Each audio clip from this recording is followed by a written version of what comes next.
Well, that was literally a mind-blowing conversation with John Maxwell and Dr. Caroline Leaf on clearing up your mental mess.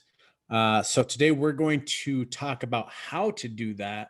So Tay, what did you get written down for notes? I know you were probably writing like fire to keep on all of this information.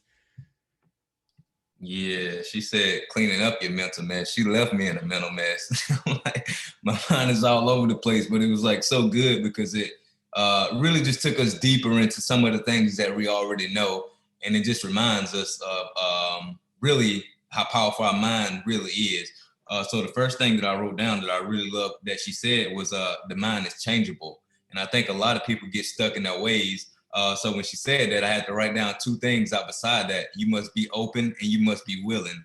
Understand once you decide to change your mind, you're actually going to war against yourself, going to war against what you believe and what you know to be true. So me understanding, like, if it doesn't challenge me, then I know it's not changing me because I'm going back to that default mode. The things that I already believe is true, and understanding, like, many times I'm just hardwired because the way I was raised and the people who I was surrounded with. So I just try to stay open-minded to every conversation I have. Just stay open-minded to just about anybody. Understanding, like, sometimes we as people have to learn to understand to separate the message from the messenger.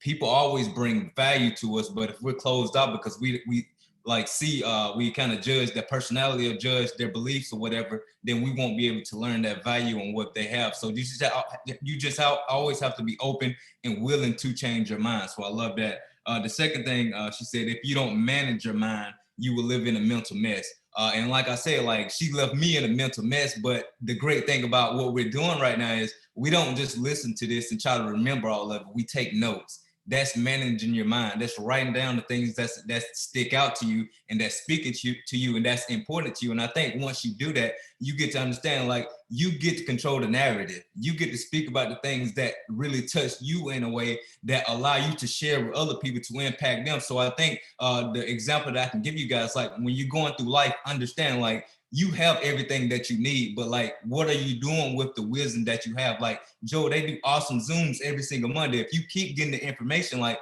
what is that going to do for you if you're not applying that information? You're going to be stuck saying you can't do some of the things that he tell you every single day, him and Steph, that you can do. And I think you have to understand, like, God doesn't bless what you know. He bless what you do. So you have to understand, like, you have to go out and actually give him something to bless. You have to actually go out and do the things in order to get to where you want to be. The third thing, and I wrote this down for what John said. He said the greatest gap between successful and unsuccessful people is how they think.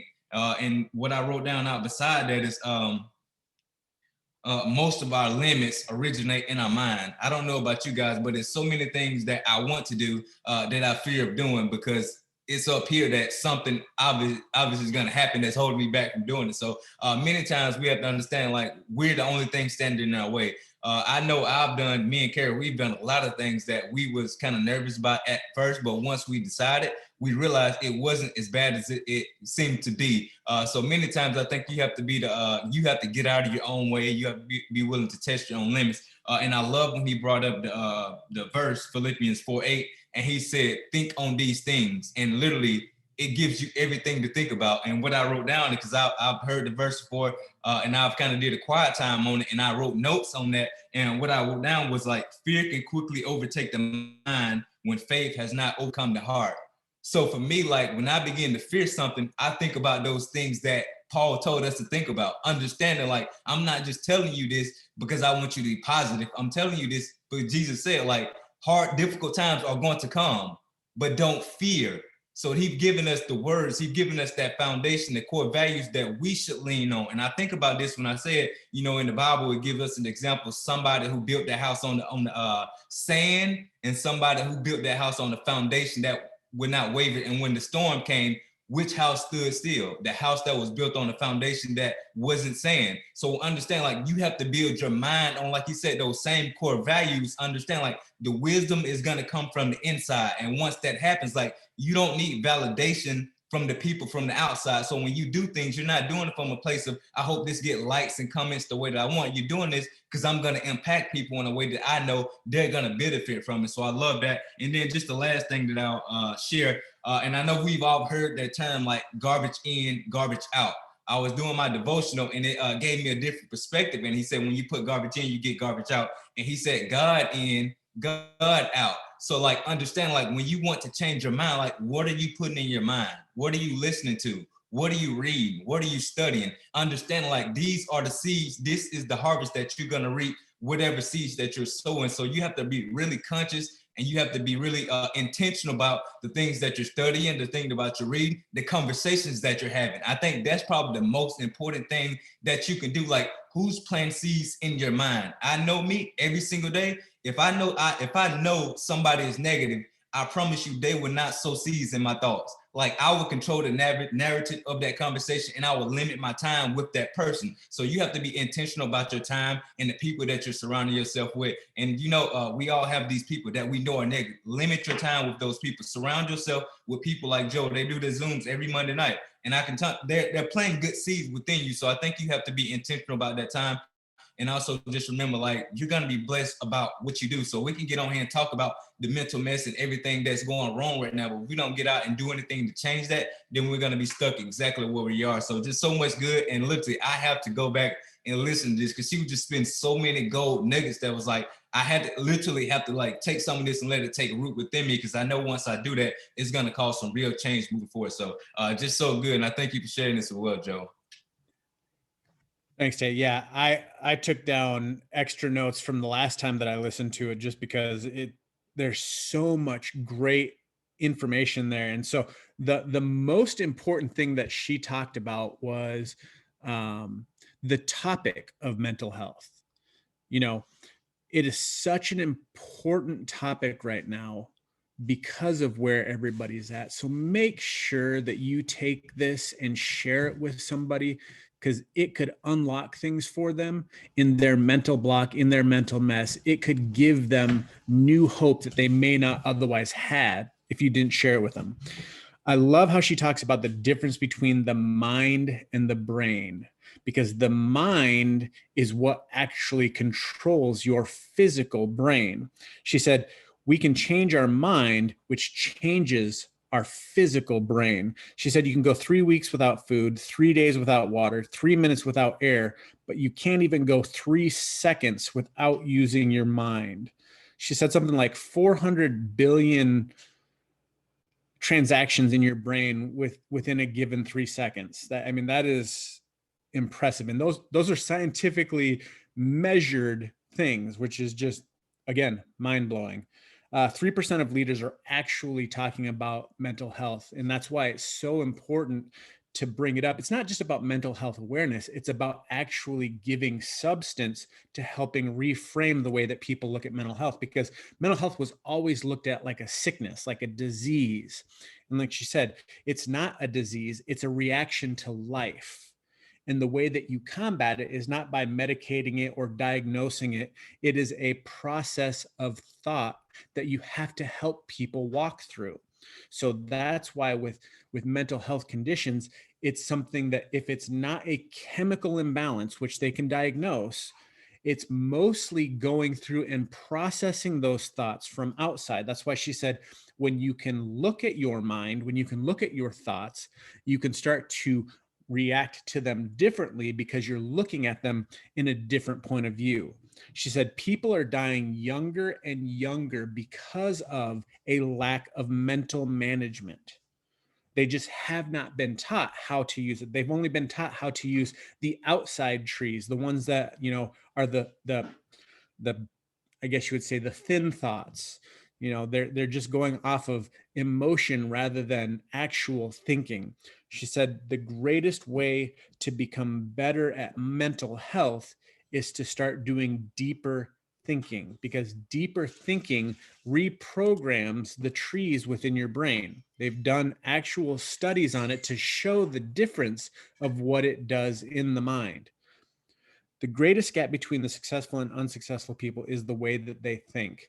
And that's why, looking at anxiety and depression as symptoms of an underlying cause. If you figure out what the underlying cause is, you can almost eradicate the anxiety and depression.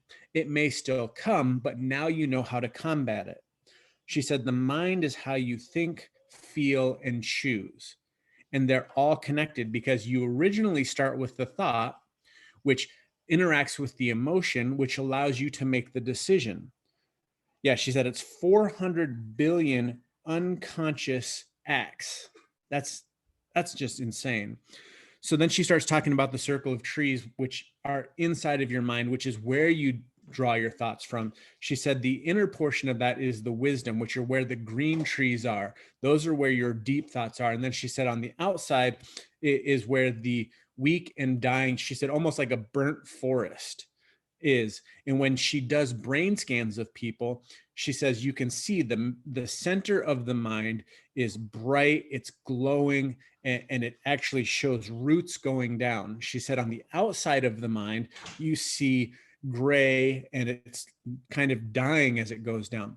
She said people's minds are wired for optimism, and their brains are wired for love. So those are the two things that we are pre-programmed as human beings. And then it's our outside influences that change those. So our outside influencers are what actually make the brown trees, which are our toxic thoughts, and green trees, which are our wisdom thoughts, are naturally planted. But she goes on to say, depending on which ones you choose to draw from, that is how you water them. So as you start using those thoughts, depending on which trees you're growing from or you're choosing from, depends on which one grows. Now, a brown tree will never grow into a green tree. It will just grow into a bigger burnt brown tree. So that's why she said, if you can stand back and look at your thinking, feeling, and choosing, you can begin to manage those thoughts and learn which ones to water, which becomes the most important thing you can do, because 81% improvement in decisions takes place when you learn how to manage which trees you're pulling from, which thoughts you're pulling from.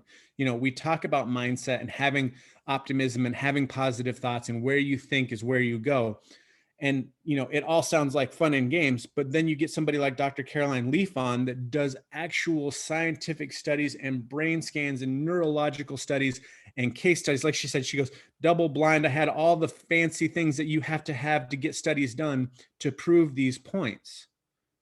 It's not just us coming on here and saying, hey, go out and be positive and do it. It's no, if you think it, feel it, and choose it, it continues to grow it, which is why people continue along that path to get better and better and better. One of the most mind-blowing things that she talked about is the super science of telomeres. She basically said that telomeres are a portion of your cells which are responsible for regenerating your DNA and your brain cells and your body. She said that the quality of those telomeres regenerating your cells is directly affected by your thought and mindset.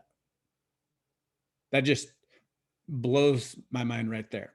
So your physical body, your physical well-being, your physical health is directly affected by the thoughts that you choose. The study that she did, that she just put in her book, was based on two groups. One group was taught how to look at their trees and choose from the wisdom trees, and the other ones were not.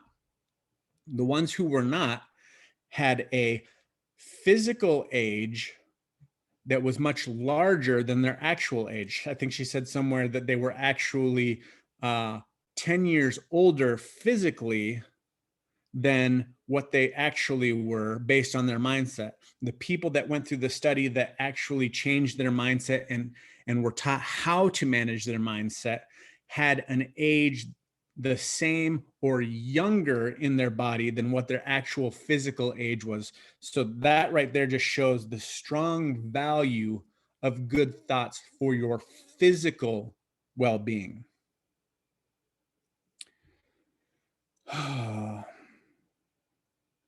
I got more stars to go, guys. Sorry. I'll do a couple more of these and then we can go.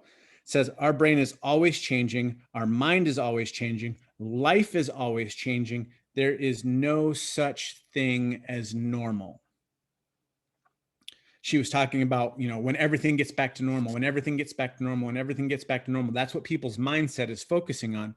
But the problem with that is that most people need to realize that even before all of this took place, there was no such thing as normal. So if there's no such thing as normal, what are we trying to get back to?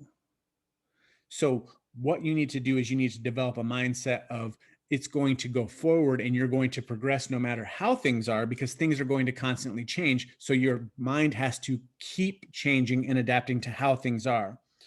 Then the final thought I'll talk about is whatever you give the most energy to, that is the most dominant thought.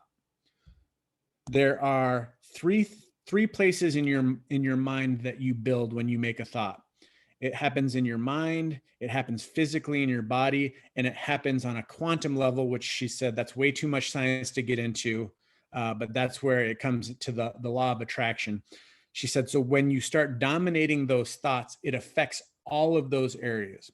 So the more that you think about things in a positive manner, the more that it will physically change in a positive manner, and the more that it will attract in a positive manner. She said, thoughts are just energy. And energy cannot disappear. It's basic science. Energy is never lost, it's only transferred. So you have to acknowledge the negative energy in your negative thoughts that is going out there. So when you continually think about negative things, that negative energy is put off. So you wonder why, if you're having negative thoughts, why you start attracting those exact same things. It's because that's the energy that you're putting out. But once you know, so now that you've been on this podcast, now that you've watched this Zoom, now that you're replaying this, we've given you the information to combat this. So if you want, you can redirect those negative energies to positive. So you take those negative thoughts captive, like it says in the Bible. You can promote them into positive wisdom thoughts, which allows you to grow above and beyond the circumstance that you're at. Start thinking your way out of where you are in your current situation. If it's a negative, if you've got constantly people around you being negative, rise above it, think above it, surround yourself with positive people, keep coming to personal development Zooms, keep listening to positive podcasts, positive short videos, do the things to help feed your mind. And we'll be here to help you along the way, guys. Thanks for tuning in. Hopefully you got some amazing things out of this. Make sure that you share this with somebody, because this information can help impact thousands upon thousands of lives for the positive. Go out and make it an awesome day, guys. We'll see you here again next time.